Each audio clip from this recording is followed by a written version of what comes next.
Want to keep it right here. Follow us on Twitter at JF Radio Show. This segment brought to you by America First Policies. Sean Spicer coming up momentarily, June 12, 2018. Hey, that's a day that's going to be remembered forever when leaders from North Korea and the United States shook hands for the first time. Remember that? And it took place at Sentosa Island. Sentosa, translating to peace in English, ushering in a new era, both sides signing a promising joint declaration calling for formal diplomacy, returning the remains of fallen soldiers from the forgotten Korean War, and most importantly, the complete, irreversible, and verifiable denuclearization of the Korean Peninsula. Now the real work begins. North Korea has promised to rid its nuclear weapons before, and they failed to deliver. The road ahead is long. That's why sanctions, the president said, should stay in place. American troops will remain stationed in South Korea. Will this time be different? Americans must remain steadfast. Peace through strength. Call Congress today and tell them to support the ongoing diplomatic efforts to denuclearize the Korean Peninsula. 202-224-3121, 202-224-3121. For more information, go to americafirstpolicies.org. That's americafirstpolicies.org.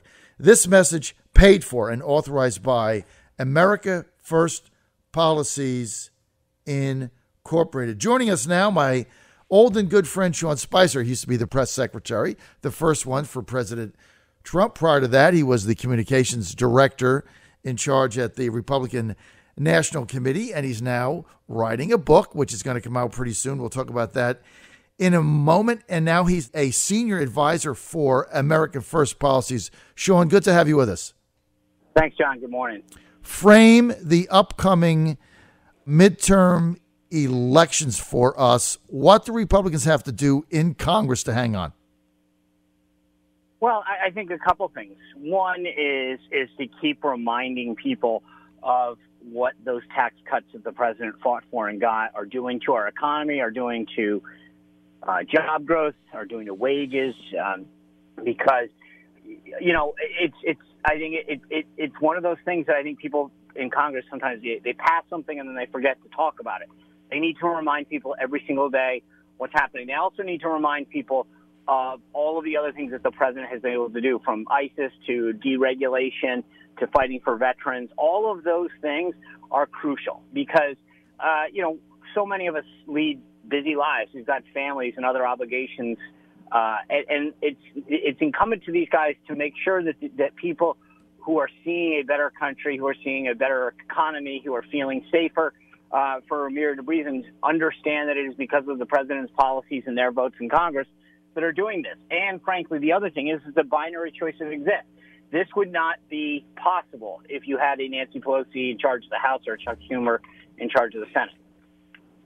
So, look, no question about that, right? So the Republicans are going to run on the economic resurgence in the country. What about what is going on now with the zero tolerance policy and how the fake news media has really twisted this whole thing three ways to Wednesday about the separation of children from their parents when they come over the border illegally? How do you see this being solved, Sean Spicer? I stand with the First Lady on this one, in the sense that we are a nation of laws. We do need to respect that. But we're also a compassionate, loving nation, and I think that's why so many people want to come to this country, because of the opportunity, because of the compassion that we as a people have and have always had. So I would urge and hope that Congress gets together and realizes that there's so many things at stake here for the families and lives, that let's figure out how to address this ASAP. It is a front burner issue.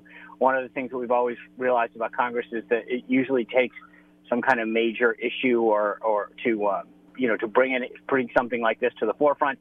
It's here right now. It needs to be dealt with, and I would urge both sides to just stop finger pointing for once and recognize that we have real work that needs to get done and do what they can to solve the problem. Sean, in your judgment, do either of the two immigration bills that have come out of the Republican leadership now, the Goodlatte bill or the more moderate, I guess, Paul Ryan bill, do either of those really solve the issue?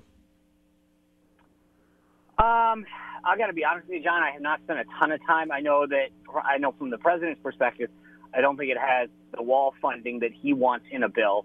So, and on that score, I'm not sure that it does everything that is necessary politically to get done. I think that, I don't know the answer to this, because I think that there's a big political question, what's the Senate going to do? The president has indicated that he would sign either bill. And so now the question is, what can actually get through not just the House, but the Senate? Right. And that's what I think is important, because at the end of the day, look, it is unsustainable what's going on now, immigration-wise.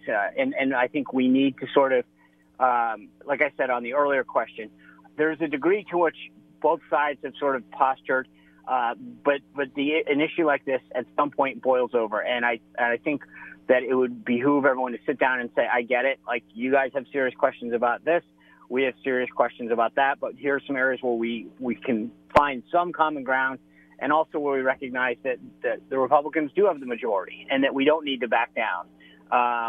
We just need a handful of Democrats in the Senate to go with this. And frankly, considering some of those Democrats in the elections they're in, whether it's Heitkamp or Joe Donnelly, there's enough Senate Democrats in Trump country that we should be able to get the votes to make this happen. So I've sort of grown tired of the football piece of it, and hope that the House gets this thing over to the Senate, and then McConnell puts it up for a vote, because we can keep talking about what won't pass, but until you put the ball in play, you'll never know.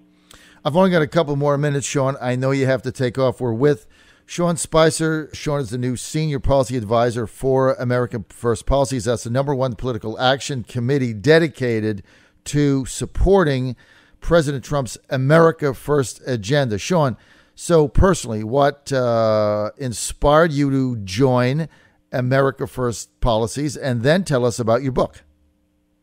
Thanks. Well, look, when I left the White House, I told the president very clearly that I would do everything I could to continue to support his agenda, his policies.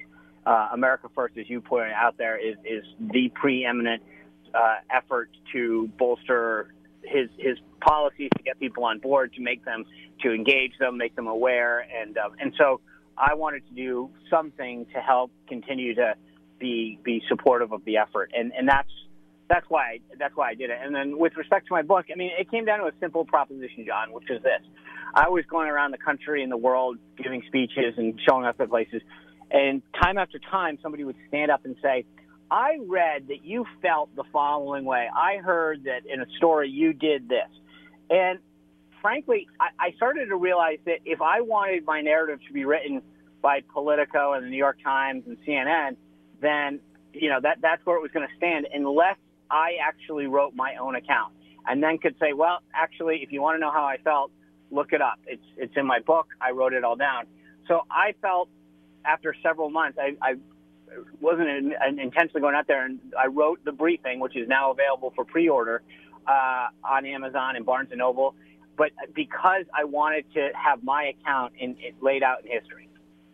All right. Well, I'm going to have to buy it. I have not read that, Sean, but I am going to have to buy it. But I do have to give you a plug to my audience. I go back with Sean a long time, and as a White House correspondent, I thought Sean Spicer was the best press secretary in the history of press secretaries. I thought he did a great job. And Sean, when you were there, I never missed one. I couldn't wait to go because there was so much fun. And you actually gave reporters information. Not so much now, but when you were there, I mean, you gave information. The people that criticized you, I'm like, you know what? I can't believe you're doing this, because you actually gave reporters real meat every day. And I think you're the best press secretary in the history of press secretaries in the United States ever. So I look forward to reading your book. You did such a great job. Plus, you were funny. I mean, there was not a day. You are funny. There was not a day I went in there I didn't laugh at something you said. You have a great sense of humor, and you were funny, and it was a lot of fun. And you did a great job, Sean. Thanks, John. I appreciate you having me on, and look forward to being back with you as well. Plus, you helped get rid of, I got to say this, you don't have to comment, of Anthony Scaramucci, who I thought was a complete whack job. So good job on that, John. Well, It's all in the book, The Briefing. That guy was a whack job, man. John Fredericks Radio Network. Sean, great to have you on. Go order The Briefing on Amazon. John. Thanks, man.